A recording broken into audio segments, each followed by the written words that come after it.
កុំប៉ះភ្លើងយើងបានដឹងហើយថាភ្លើងជាសត្វធាតុក្តៅនៅពេលដែលយើងនៅក្បែរវាចំហាយក្តៅភ្លើងជះបញ្ចេញមកលើយើងធ្វើឲ្យយើងមិនអាចទ្រាំបានហើយក៏គ្មានសេចក្តីសុខដែរបើយើងរស់នៅក្បែរមនុស្សដែលពោរពេញទៅដោយភាពឆេវឆាវក្តៅក្រហាយកាចសាហាវវាប្រកាសជាមិនអាចទទួលបានភាពសុខស្រួលសប្បាយរីករាយនោះទេមានតែរងទុក្ខឈឺចាប់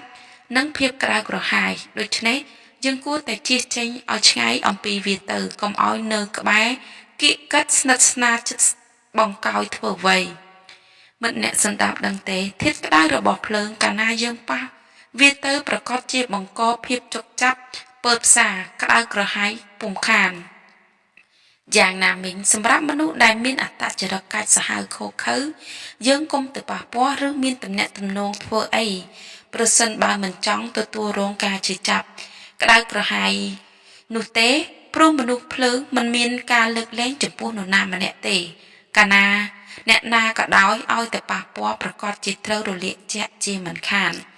ឧបមាថាបើយើងយកដៃទៅចាប់ភ្លើងដើម្បីគប់ក្រវែងទៅកាន់អ្នកដទៃ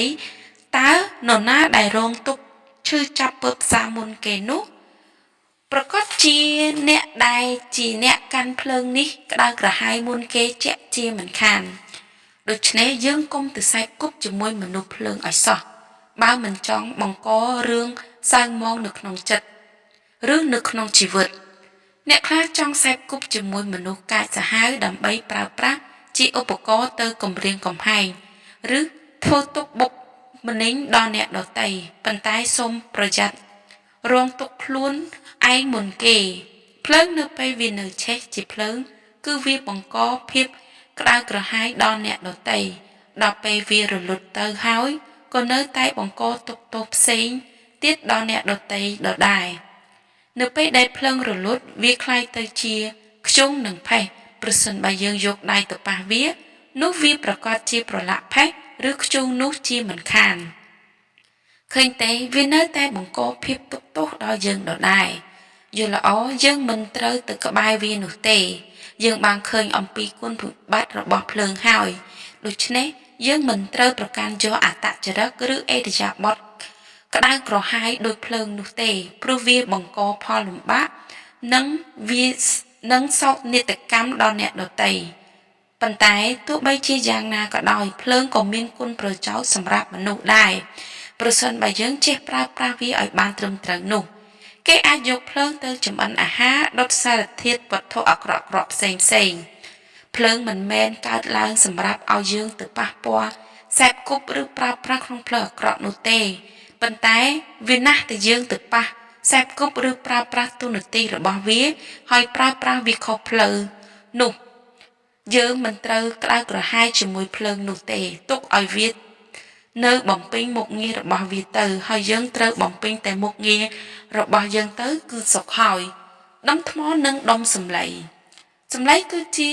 អង្គធាតុស្រាលងាយស្រួលរង្គោះរង្គើប៉ើងនៅពេលដែលត្រូវខ្យល់បក់មកត្រូវវា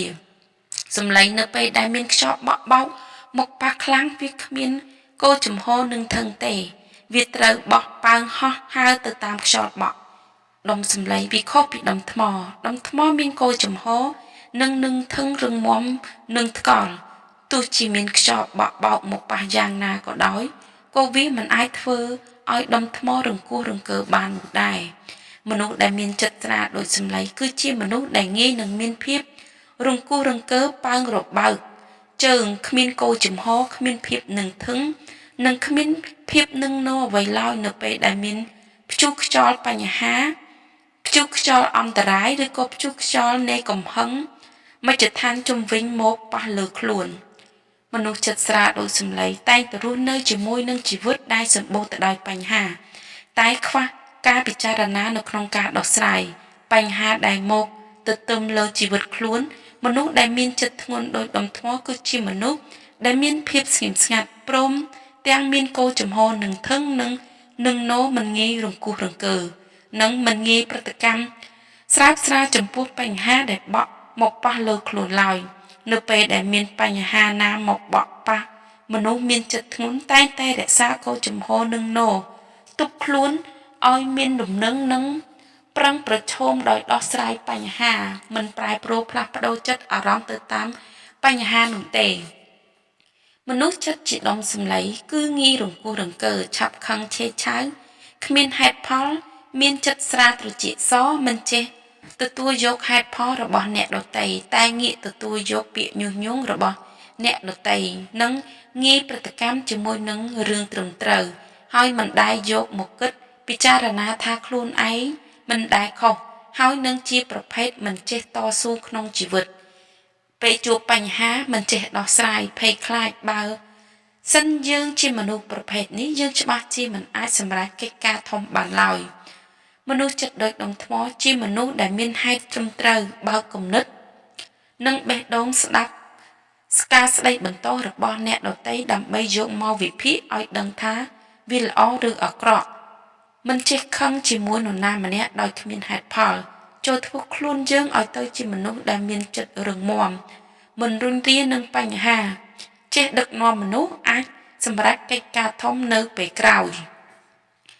អំពីចិត្តមនុស្សប្រៀបដូចជាដុំពពកម្ដងខ្មៅម្ដងសម្ដងប្រមូលផ្ដុំម្ដងរំសាយចិត្តរបស់មនុស្សមានលក្ខណៈប្រែប្រួលមិនទៀងទាត់ម្ដងទៅនេះម្ដងទៅនោះមិននៅនឹងមួយកន្លែងឡើយម្ដងល្អម្ដងអាក្រក់ម្ដងស្រស់ថ្លាម្ដងខ្មៅអ៊ូអាប់ចិត្តរបស់មនុស្សប្រៀបដូចជាសត្វស្វាដែលមិនចេះនៅស្ងៀមមួយកន្លែងវាត្រូវការតោងយោងនៅអារម្មណ៍ដែលចូលតាមទ្វារទាំង5គឺទ្វារភ្នែកទ្វារត្រចៀកទ្វារច្រមុះទ្វារមាត់និងទ្វារកាយបញ្ចូលទៅឲ្យវាត្រេកអរត្រេកត្រអាលជាមួយចិត្តមនុស្សប្រៀបដូចពពុះទឹកកាលណាយើងកូរវានឹងឡើងពពុះកាលនោះវាឲ្យនៅស្ងៀមមិនយូរប៉ុន្មានពពុះក៏បាត់អស់អារម្មណ៍មិនល្អវាសុខចិត្តតាមរកការជឿចាប់វានៅតែបក់វិចជានិច្ចដូច្នេះការកើតឡើងនៃអារម្មណ៍ទាំងពួងក៏មិនខុសគ្នាដែរបើយើងជួបអារម្មណ៍មិនសប្បាយមិនយូរប៉ុន្មានវាគង់តែជួបអារម្មណ៍ជាទីសប្បាយវិញម្ដងបើជួបអារម្មណ៍សប្បាយមិនយូរ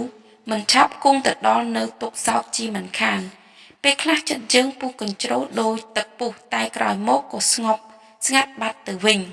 ចិត្តមនុស្សប្រៀបដូចផ្ទៃមេឃម្ដងខៀវម្ដងសម្ដងស្រឡះម្ដងអ៊ូអាប់ម្ដងភ្លើងម្ដងងងឹតធម្មជាតិរបស់ផ្ទៃមេឃវាតែងតែមានពណ៌ខៀវដោយសារតែផែនដីជះពន្លឺត្រឡប់ទៅវិញយ៉ាងណាមិញចិត្តរបស់មនុស្សក៏ដូចនេះដែរ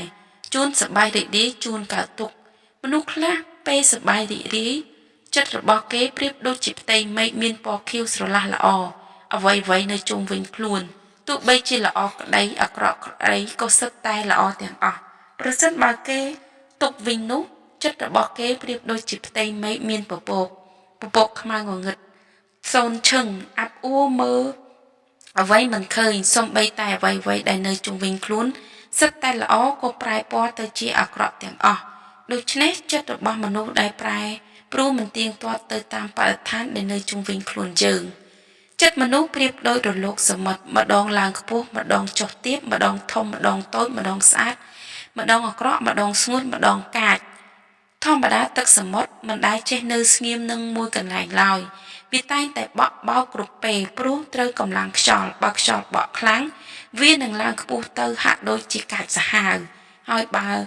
ខ្យល់បក់តិចនោះវានឹងចុះទាបហើយរលកតិចមើលទៅគួរឲ្យកូនគុណនិងមានចរិតស្លូតបូតចិត្តរបស់មនុស្សក៏ដូចគ្នាទៅនឹងទឹកសមុទ្រដែរពេលណាចិត្តប្រកបដោយទោសៈនោះវានឹងពុះកញ្ជ្រោលដំឡើងមានកាន់តែធំនិងកាចអាក្រក់យើងកាន់តែសង្កេតឃើញថាពេលនរណាម្នាក់ខឹងនឹងនរណាម្នាក់ទៀតឬរបស់អ្វីមួយនោះគេតែងមានមុខរញ៉ៅហាក់បីដូចជាយៈចូលឃើញអ្វីក៏ទាស់ដែរតែប្រសិនបើចិត្តបានអប់រំហើយរំសាយដោយធម៌នោះចិត្តនឹងមិនញាប់ញ័រដោយលោកធម៌មានសរសើរនិងនន្ទាជាដើមទោះបីជាត្រូវរលាកទោសៈនិងមោហៈគ្រប់សង្កត់ធ្វើឲ្យជួបភ្លៀងយ៉ាងណាក៏ចិត្តនៅតែមិនរំភើបញាប់ញ័រដែរពេលនោះឯងចិត្តមានសភាពស្លូតបូតនិងស្រស់ស្អាតប្រៀបដូចនឹងទឹកនៅក្នុងពាងដូច្នេះដែរ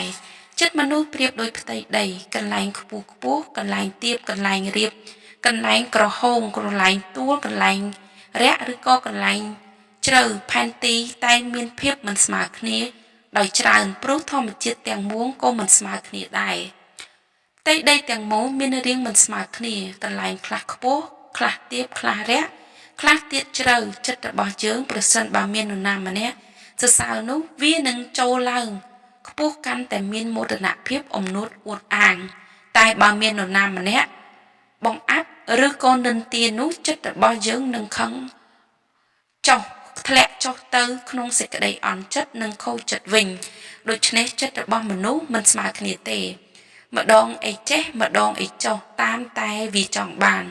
ម្យ៉ាងវិញទៀតប្រសិនបើយើងចេះធ្វើចិត្តឲ្យដូចជាផែនដីដោយមិនចេះប្រកាន់ខឹងនឹងការនិន្ទាពីបុគ្គលដទៃនោះចិត្តរបស់យើងនឹងមានសភាពធម្មតារាបស្មើជានិច្ចចិត្តកណ្ដាលនឹងនៅដោយ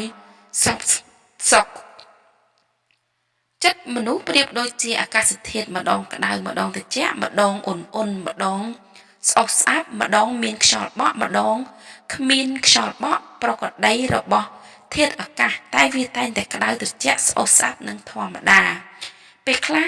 ក្តៅពេលខ្លះត្រជាក់និងពេលខ្លះទៀតស្អុះស្អាប់នេះគឺជាធាតុពិតរបស់អាកាសធាតុដែលតែងតែផ្លាស់ប្ដូរគ្នាយ៉ាងហ្នឹងការផ្លាស់ប្ដូររបស់វាយើងមិនអាចបង្គាប់បញ្ជាបានទេយ៉ាងណាមីងចិត្តរបស់យើងក៏ដូចនេះដែរពេលគេមានចិត្តខឹងក្រោធ